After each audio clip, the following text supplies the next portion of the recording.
What's up? Welcome back to Nowstalgia. Dave here with a review of Godzilla Minus One, the latest Godzilla film out of Japan from Toho.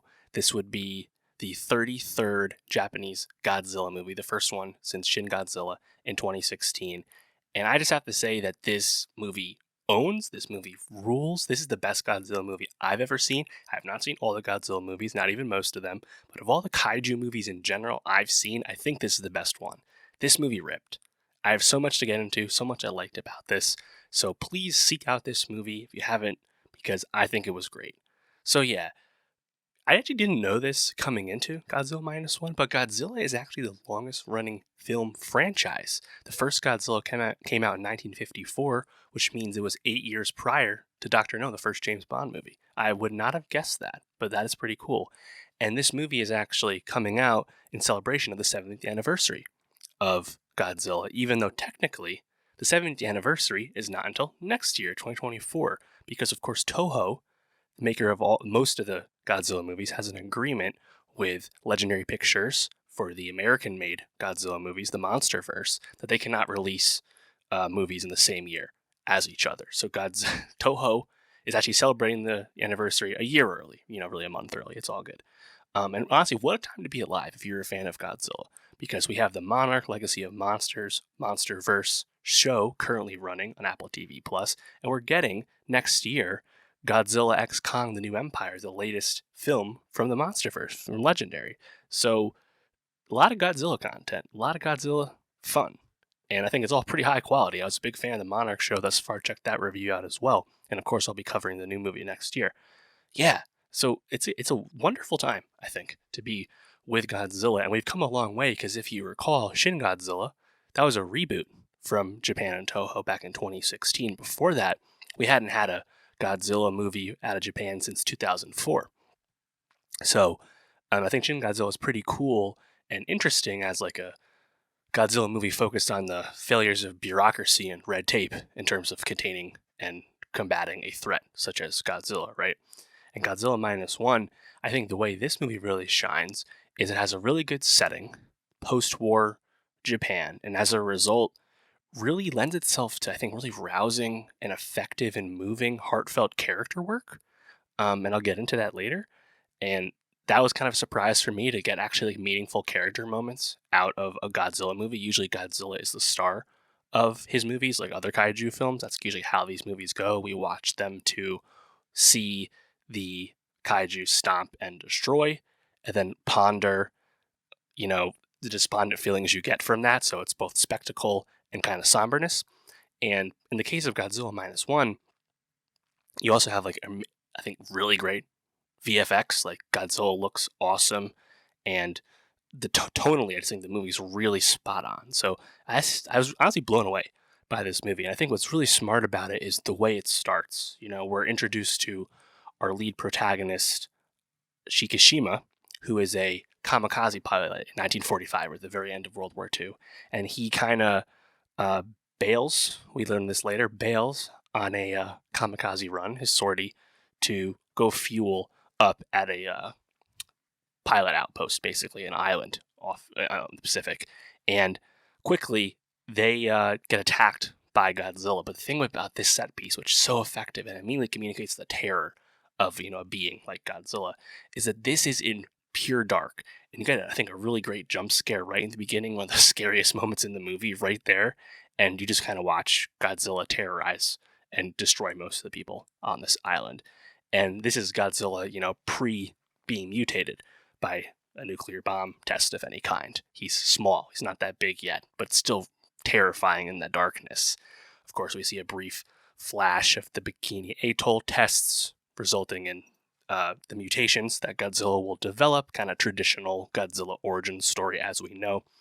And, then, from here we spend most of our time, in Tokyo with Shikishima as he's trying to literally rebuild his life on the rubble of his family home. And the rest of the movie takes place in a few years prior. I think it's like 1946, 1947.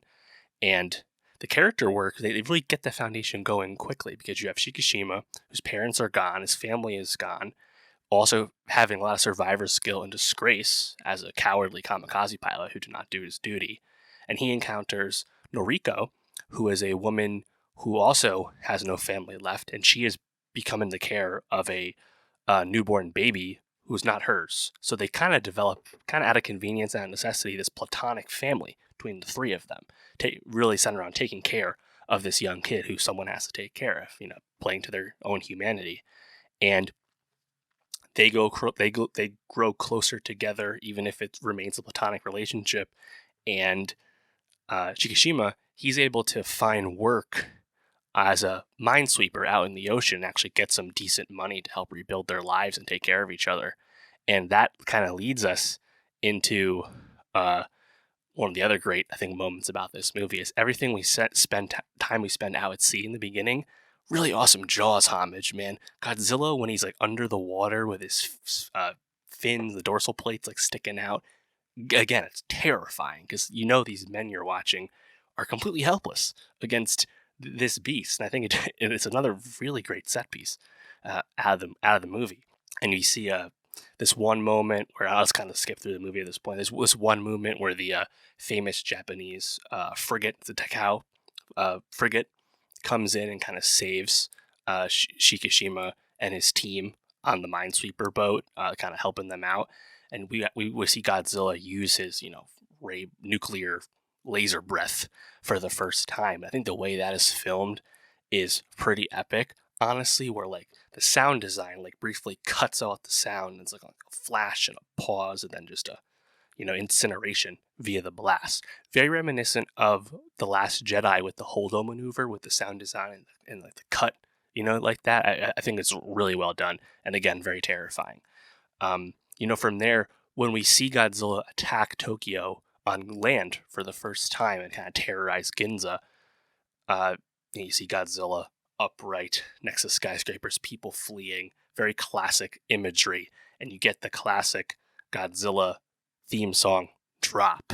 And it's like, wow, like this is just like as good as it gets to me with like that kind of kaiju stuff, and that theme song, of course, famously sampled by Pharaoh Monk's Simon Says 30 years ago. That shit rocks. Like that is a hard ass theme in general. And again, Godzilla is terrifying. And I think from here, what's really cool about the movie too is how it starts to get quite rousing, where the all these basically Navy veterans, military veterans from the war, they realize that they have to kind of come together and hatch a plan to defeat Godzilla because they can't rely on the Japanese government, and they also can't count on the Americans to help because the Americans are afraid of inflaming tensions with the Soviets. Obviously, we're in the Cold War period at this point. And that's, again, a pretty common theme across Godzilla storytelling is like the failure of government to protect those who need it, right? Obviously, Shin Godzilla had a lot of influences from the Fukushima Daiichi nuclear plant disaster, right? Like this is obviously a very common thing for Godzilla to return to. But in this case, I think it really lent itself to like having all these people rise up. You have this meeting where the men decide that they're going to lock in and do this, and they know that they're going to risk their lives in the process, and many of them may die trying to do this. And it's like a really like epic moment. Like it's like a really like hoorah thing. And watching them hatch the plan out at sea, using Freon canisters to try and kill Godzilla with pressure by dropping him into a trench off the coast of Japan. All of that was really cool. Also, I think the build up to Shikishima using the prototype Shinden like fighter plane, one of the only planes they had access to following all the Japanese Zeros getting decommissioned, having him use that plane as like the last resort to face Godzilla, reconciling with the mechanic who survived with him off the island at the very beginning of the movie, them bridging their differences and coming together for the sake of Japan and their lives. That was pretty epic. And like I knew, like, again, spoilers, I guess, but like I knew that he had the ejector seat. That was pretty obvious, even though they don't tell you it. Like they're going to lead you into that.